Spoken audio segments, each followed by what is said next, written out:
Hey everybody, it's Dr. Eddie Caparucci again, and I'm so glad to be back again this month. Hey, what we're going to be talking about today is what's known as the window of tolerance. And you may have heard this, but if you haven't, it's really important because, first and foremost, it was a concept that was developed by Dr. Dan Siegel. And what it does, it describes what is the appropriate amount of emotional arousal, and I don't mean sexual arousal, I'm saying emotional arousal that will allow you to function in a healthy way. So therefore, in your window of tolerance, that means my emotions are pretty much homeostasis. They are balanced. I'm acting in a good way. I feel comfortable. Okay. So therefore, your window, when you're in your window of tolerance, it's going to allow you to effectively manage and cope with your emotions as well as stress. And this is very, very important. Now, going to happen if you've had trauma and neglect in your past, which we know most people who struggle with addiction have some. What's going to happen is that is going to impact your window of tolerance. And the reason for that is because your past trauma, because of that, you subconsciously are always looking about for potential threats. What's a threat? And when you see a threat, when a threat appears, or what you perceive as a threat, doesn't have to be a threat, but you perceive it that way, that window of tolerance dramatically decreases. Okay? So now I'm going to struggle because this is all I have left to maintain my emotional balance. Before, where I had this, now I have here. Okay? And sometimes that window of tolerance can close, it's gone. And you're in a really bad way. But even minor stresses or stressors can push you out of the window of tolerance. So now you're either in a hyper arousal state or a hypo arousal state. So basically, you're either over emotionally taxed or you are very emotionally drained and therefore probably more withdrawing. Okay?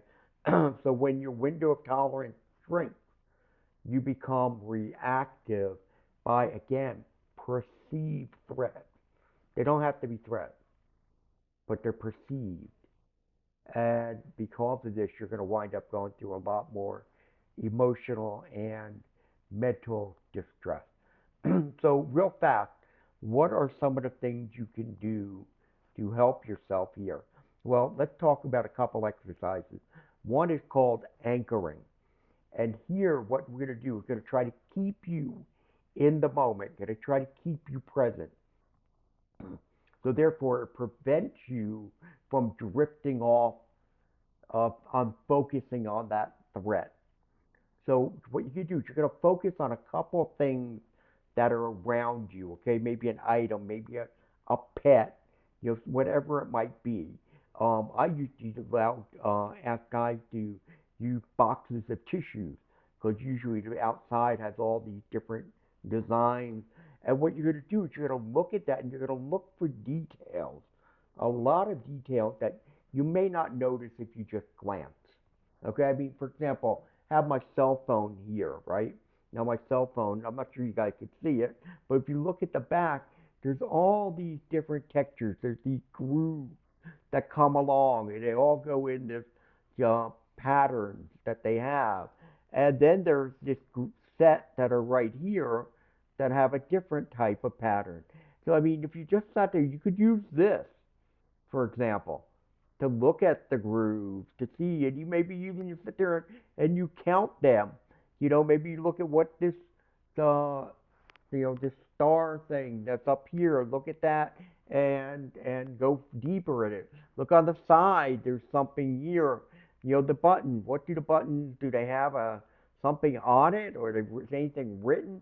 Really dissect it You know, and again, cell phone's probably not the best one to use, but there are many things around you that you can use. In fact, actually, something like, a candle is a very good one because, again, what you do is you get a lot of different, especially from looking at the flame, you get different colors, you get the flame moves in different directions, you get the smells that come with it.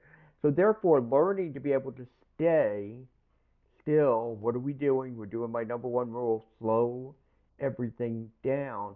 What you're doing is you're expanding your window.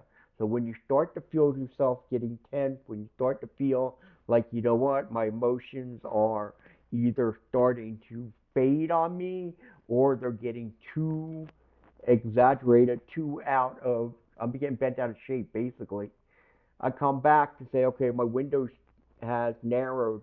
I need to open. So this is one of those really good exercise. Anchor on something and spend, some time. And while you're doing it, make sure you're breathing. Okay, especially when we feel perceived threats, we don't feel like we're breathing. I went through this yesterday. We were visiting friends in Atlanta. It was a wet, dreary day. My wife was out with her girlfriend. I had to go run some errands. I had gotten about 3 hours sleep. I did not have a good night's sleep.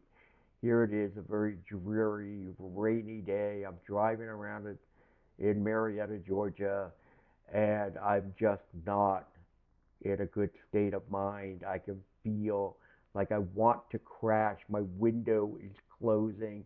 And what pops into my head? An image. I'm like, oh, I see. Now I could have sat there and I could have stayed with that image. That would have soothed me, all right, because I was drained. Instead, it's like, no, you don't belong here. Move over. Actually went and pulled over into a parking lot and sat there for a few minutes just to breathe, to say, you know what, you're okay. You'll be okay. It's not the end of the world. Yeah, the weather sucks. It's really cold. It's everything. It's raining. But you know what? Yeah, exhausted. Haven't slept. I'll be all right. And I was able to take that window and open it up again. So be cautious of your window of tolerance.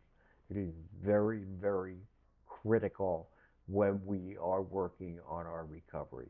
Until next time.